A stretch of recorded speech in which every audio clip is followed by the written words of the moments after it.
जय हिंद जय भारत. आज आपल्यासमोर मुलगी आहे. तिचं नाव काय बा? प्रियांका पाटील नाव आहे. या मुलीनं झोनल इंटरझोनलला तर नंबर काढलेलाच आहे, पण आताच लेटेस्ट तिनं एका स्पर्धेमध्ये भाग घेतला.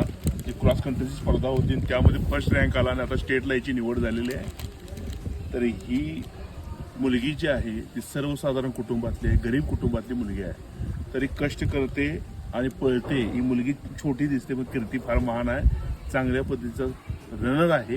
10 किलोमीटरला क्रॉस कंट्री रनिंग करते. त्यामुळे ह्या मुलीला आम्ही आमच्या NRS क्रांती फाउंडेशनतर्फे एक बूट आणि हे तिला ट्रॅकसूट देत आहे. त्याचबरोबर जे मंगेश गोसावे आहेत देवगडचे, त्यांनी मदत पाठवलेली आणि आपल्या NRS फाउंडेशनतर्फे आपण यांना मदत करत आहे. तर मी यांचा आभार मानतो. नमस्कार. नमस्कार दीदी. कल्याण.